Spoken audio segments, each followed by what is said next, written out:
महाराज की जय। बुलंद आवाज में गुरु महाराज जी का जय जयकार करें। बोलिए श्री सद्गुरु महाराज की जय। श्री सद्गुरु महाराज की जय। श्री सद्गुरु महाराज की जय। अखंड मंडलाकारं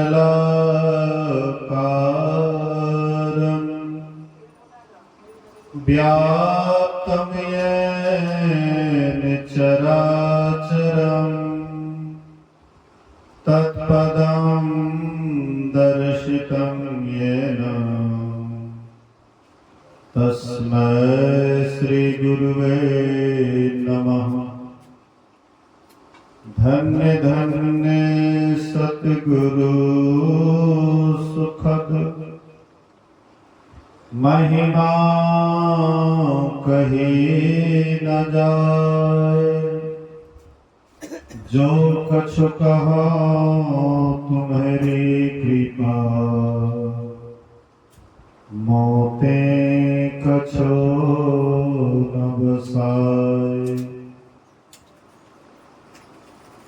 सर्वत्र सर्वदा वर्तमान सद्गुरु महाराज जी के पावन चरणों में कोटि कोटि नमन। उपस्थित गुरुजन, धर्म प्रेमी सत्संगी बंधुओं, पूजनीय माताओं तथा भक्तिमती बहनों, एक दिवसीय संतमत सत्संग का आयोजन इस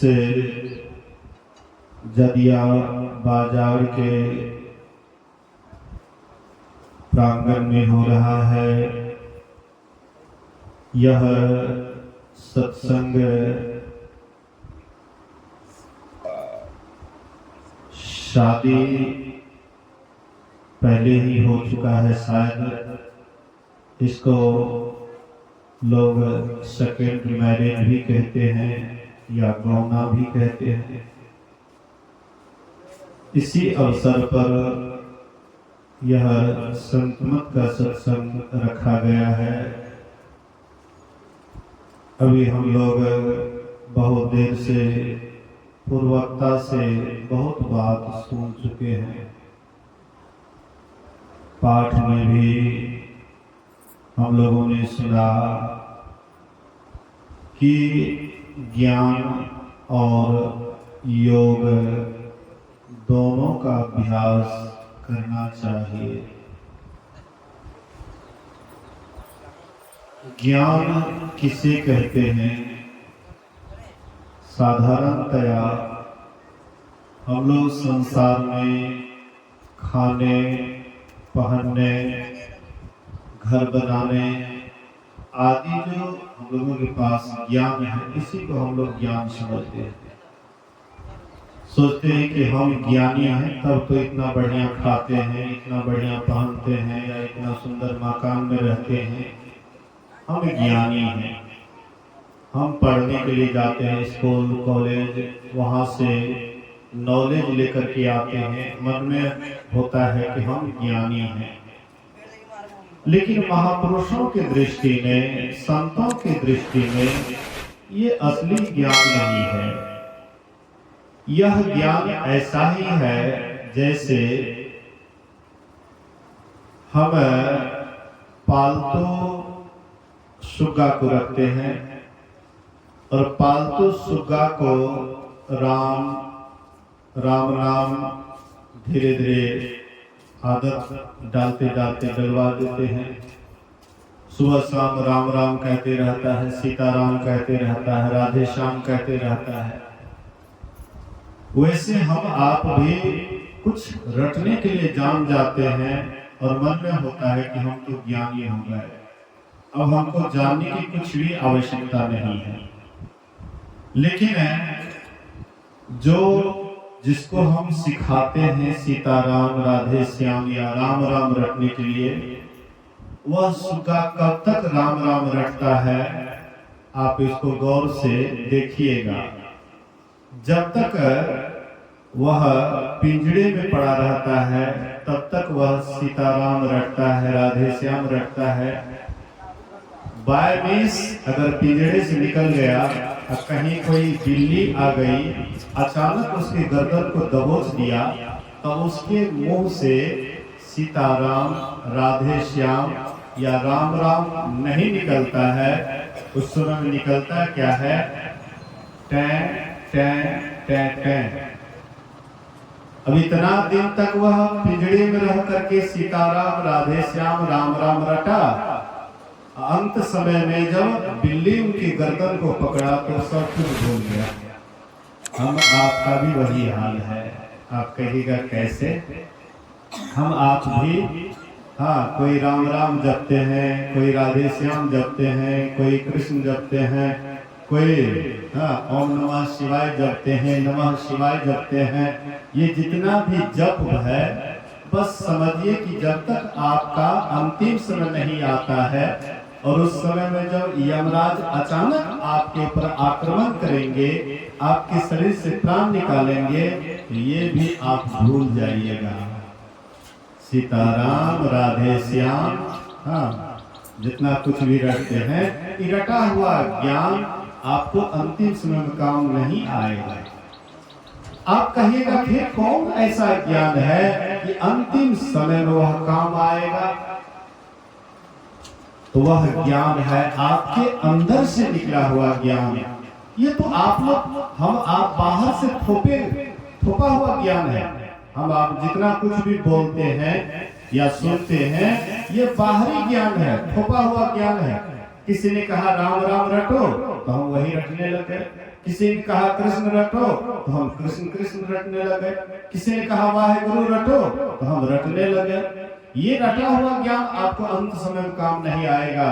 अंत समय में जब आप साधना कीजिएगा, ध्यान कीजिएगा, गहराई में जाइएगा, गहराई में जाने के बाद जब आपको कोई परेशानी आए, कोई दुख आए, लेकिन उस समय में आप विचलित नहीं होइएगा, यही असली ज्ञान का पहचान है। संत महापुरुष के पास भी संकट आता है, विपत्ति आती है, लेकिन वह संकट विपत्ति में थोड़ा सा भी हिलडुल नहीं होता है। हम आपको जब तक संकट नहीं आता है, विपत्ति नहीं आती है, तब तक तो हम खूब गुरु महाराज या राम राम या सीताराम जपते हैं। और संकट आया तो फिर वही गुरु महाराज को दोष देने लग जाते हैं। इतना हम गुरु महाराज की भक्ति किए तो पर भी हमको कष्ट हो रहा है। इतना हम राम राम जपे फिर भी हमको दुख हो रहा है। इसका मतलब आप गहराई में नहीं गए हैं, आप ऊपरे ऊपर हैं, और ऊपरे ऊपर रहने के कारण आपको घमंड हो गया है, हम बहुत बड़े ज्ञानी हैं। ऐसे ज्ञान नहीं होता है, ये ज्ञान का तरीका नहीं है। इसलिए श्री रामचरितमानस में गोस्वामी तुलसीदास जी महाराज कहते हैं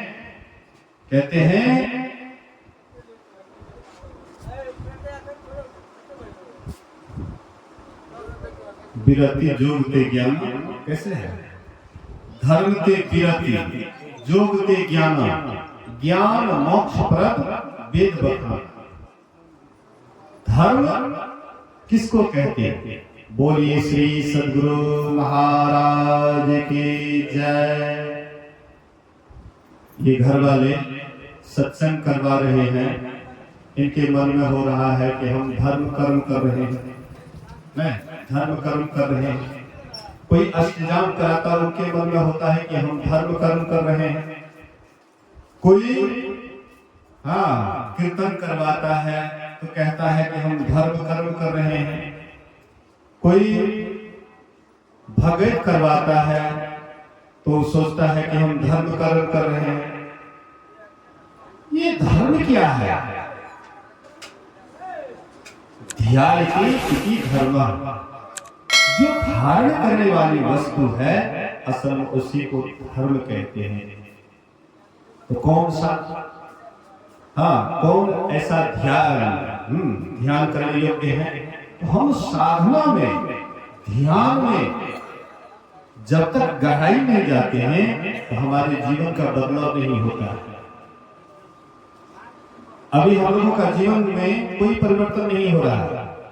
सत्संगी हैं तो पर भी वैसे ही हैं, अगर सत्संगी है तो पर भी वैसे। सत्संगियों झूठ बोलते हैं, अगर सत्संगियों झूठ बोलते, दोनों में अंतर है। दोनों में तो अंतर होना चाहिए ना। सत्संगी हो गए, आपको झूठ फूट से अलग रहना चाहिए, लेकिन फिर भी हो रहा है, इसका मतलब है कि हम अंदर नहीं गए, भीतर नहीं गए, गहराई नहीं गए। गहराई में नहीं जाने के कारण हमारे जीवन में परिवर्तन नहीं हुआ है। इसलिए महापुरुष कहते हैं, बोलिए श्री सद्गुरु। पीछे में गप नहीं कीजिए, अलग जाइए गप करने के लिए, प्रवचन हो रहा है, गप नहीं कीजिए। बोलिए श्री सद्गुरु। तो देखिए, बढ़िया से ध्यान दीजिए। मैं कह रहा था कि जो धारण करने योग्य, जो धारण करने योग्य है उसी को धर्म कहते हैं। तो धारण कैसे करिएगा, आपके जीवन में परिवर्तन कैसे होगा, जब तक अंदर नहीं जाइएगा। तो उसी का नाम है धर्म। अंदर घुसिएगा साधना में, गहराई में, उसी का नाम है धर्म। धर्म के विरति। अगर आपके अंदर में सही में अगर आप ध्यान करने लगिए, साधना करने लगिएगा, वैराग्य हो जाएगा शरीर और संसार से। शरीर क्षणभंगुर बुझाएगा, संसार क्षणभंगुर बुझाएगा। गुरु महाराज जी कहते थे कि हमने अंग्रेजी पुस्तक में पढ़ा था, ऑल मेन मस्ट डाई, सभी मनुष्य अवश्य मरेंगे। क्या हम लोगों को ये ख्याल रहता है कि हम लोग यहाँ एक दिन मरेंगे? हम किसी के बारात में भी जाते। बारात मतलब अंतिम यात्रा जो होता है, एक बारात ये भी होता है, एक बारात वो भी होता है। लेकिन अंतिम यात्रा में जो हम बारात जाते हैं, वहां जाने के बाद आपस में सोचते हैं, आहा फलाना आदमी चले गए, लेकिन वहीं तक ये बात सोचते हैं, और जब घर आते हैं तो सब भूल जाते। अरे फलाना ने गए, अभी हम थोड़े जाने वाले हैं, अभी हमको तो रहना है। तुरंत परिवर्तन हो जाता है। इसको कहते हैं श्मशान वैराग्य। श्मशान में गए, आपके अंदर वैराग्य हो गया, आहा शरीर क्षणभंगुर है, संसार क्षणभंगुर है, लेकिन श्मशान से लौट करके घर आए, सब कुछ भूल गए। ये असली वैराग्य नहीं है। धर्म के विरति युक्ति ज्ञान, धर्म से वैराग्य होता है, और वैराग्य जब होता है तब आपको ध्यान करने में मन लगता है। जब तक वैराग्य नहीं है, किसी से आप चिपके हुए हैं, कोई दुकाने, मकाने, किसी भी चीज से, पतिये में, पत्नीये में, कहीं भी आप चिपके हुए हैं, आसक्ति में हैं, तो दिन रात उसी का ध्यान होगा, परमात्मा का ध्यान नहीं होगा। जहां पर आपकी विशेष आसक्ति रहती है, उसी का ध्यान होता है, ऑटोमेटिक ध्यान होता है, बिना किए हुए ध्यान होता है। जैसे नई लड़की की शादी होती है, नई लड़की की शादी होती है, और शादी के बाद दो चार रोज रह करके जब वह अपना नैहर जाती है, तो बराबर उसका ख्याल कहाँ रहता है? अपने पति पर, लड़का पर। दिन रात उसी का चिंतन करती रहती है। कभी मोबाइल से बात करती है, तो कभी कुछ विचार भी उसी का चलता है, मन भी उसी का मनन करता है। उसका ध्यान ऑटोमेटिक हो रहा है। हम आपका भी ध्यान, जहां पर हम आपकी आसक्ति लगी रहती है, वहीं पर हम आपका भी दिन रात ध्यान होता है। इसीलिए संत महापुरुष कहते हैं कि ये जो आपका ध्यान इधर उधर जा रहा है, इसको इधर उधर नहीं ले जा करके जहां पर गुरु बतलाए हैं, वहीं पर अपने मन को केंद्रित कीजिए। केंद्र में मन को केंद्रित कीजिए। लेकिन ये कब होगा? जब तक वैराग्य नहीं होगा तब तक ये ध्यान नहीं हो सकता है। धर्म ते विरति योग ते ज्ञाना, ज्ञान मोक्ष प्रद वेद बखाना। ज्ञान से ही मोक्ष होता है। कौन ज्ञान? कौन ज्ञान? मैंने पहले कहा भीतर वाला, अंदर चलने पर। अब अंदर चलने पर अपने आप को पहचानिएगा, परमात्मा क्या है उसको पहचानिएगा। अब बाहर में कभी भी किसी को आज तक नहीं हुआ है। बाहर में दर्शन भी हुआ है, वह अधूरा दर्शन है, इससे पूरा कल्याण किसी का नहीं हुआ है। बाहर में दर्शन से इच्छा बढ़ती है, घटती नहीं है। जैसे मनु शत्रुपा को दर्शन हुआ बाहर में, उसका इच्छा, उनके अंदर में जो इच्छा थी समाप्त हो गया, नहीं हुआ। बाहर दर्शन से इच्छा की समाप्ति नहीं होती है, अंदर दर्शन से। आप अंदर में चलिएगा, अपने आप को जानिएगा, अपने आप को पहचानिएगा, और आपके भीतर में जो सदा हर हमेशा परमात्मा निवास करते हैं उसको भी जान जाइएगा, उसको भी पहचान जाइएगा। आप में उसमें अंतर नहीं रहेगा। लेकिन ये ज्ञान कहां से होगा? अंदर जाने से, भीतर जाने से। लेकिन इसके लिए हम लोग ध्यान संसारे का दिन रात करेंगे तो कैसे अंदर धसेंगे? आहो भक्त सार भगति करो हो, आसार भगति करी, संसार भ्रमत रही, भक्ति श्रम निष्फल हो। कहते हैं हे भक्त सार भक्ति करो। सार भक्ति मतलब ये जो बाहरी दिखावा है, बाहरी पूजा पाठ है, ये असार भक्ति है। सार भक्ति है अपने अंदर में चलिए, अपने भीतर में चलिए। आपके भीतर में क्या नहीं है? आपके भीतर में सब कुछ विद्यमान है। बोलिए श्री सद्गुरु महाराज की। तो आपके भीतर में सब कुछ विद्यमान है। जैसे बाहर में आप बहुत कुछ देखते हैं, वैसे भीतर में भी बहुत कुछ दिखाई पड़ता है। रात में अंधेरी रात को कुछ नहीं सूझता है, कुछ दिखाई नहीं पड़ता है। तो जैसे अंधेरी रात रहने के कारण सब कुछ रहते हुए कुछ दिखाई नहीं पड़ता है, इसी तरह से हम आप भी जब आंख बंद करते हैं ध्यान करने के लिए, अंदर में भी अंधकार का साम्राज्य होने के कारण बहुत कुछ रहते हुए भी कुछ दिखाई नहीं पड़ता। आंख बंद करके क्या दिखाई पड़ता है? जब भगवान राम शिव धनुष को भंग कर दिए तो परशुराम आए फरसा लेकर के और कहा कि कौन शिव जी के धनुष को भंग किया है? वे हमारे दुश्मन है, मैं इसको छोड़ूंगा नहीं। तो लक्ष्मण कहते हैं कि देखिए इसमें मेरे भैया का कोई दोष नहीं है। हमारे भैया धनुष को पकड़े, उस पर पंजा चढ़ा रहे थे, टूट गया, तो उसमें क्या उसका दोष है? कहते हैं अरे तुम कैसे कहते हो कोई दोष नहीं है? कोई साधारण धनुष था क्या? लक्ष्मण कहते हैं कि मैं तो कई धनुष को तोड़ा, लेकिन आज तक कोई मेरे ऊपर इस तरह से नहीं बोले, लेकिन आप ऐसे क्यों बोले? बोले कि देखो भाई, ये बचपन का धनुष नहीं है, ये बच्चे का धनुष नहीं, ये शिव जी का धनुष है। बोले कि धनुष धनुष होता है, चाहे कोई धनुष हो। उसके बाद गुस्सा में आ गए, परशुराम गुस्सा में आ गए और कहते हैं कि अरे तुम दुर्मोहा बालक होकर के मेरे सामने में इस तरह से बोलता है, आंख दिखाता है। लक्ष्मण कहते हैं मुंदी आंख कतौ को नहीं, आंख बंद कर लीजिए, कुछ दिखाई नहीं पड़ेगा। तो हम आप भी आंख बंद कर लें, कुछ दिखाई पड़ेगा?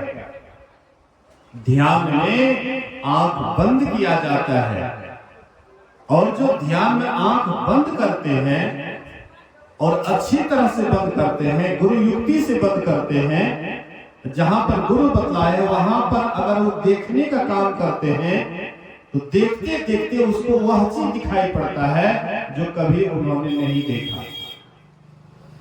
आप बाहर में आकाश की तरफ जब रात की अंधेरी रात में जो आकाश की तरफ देखते हैं तो बहुत आपको तारा दिखाई पड़ता है, चंद्रमा दिखाई पड़ती है। आपके भीतर में भी ये व्यवस्था है। आप अगर अच्छी तरह से ध्यान करिएगा, अच्छी तरह से साधना करिएगा, अंधकार में टकटकी लगा करके देखिएगा तो आपके भीतर में वही तारा चंद्रमा दिखाई पड़ेगा।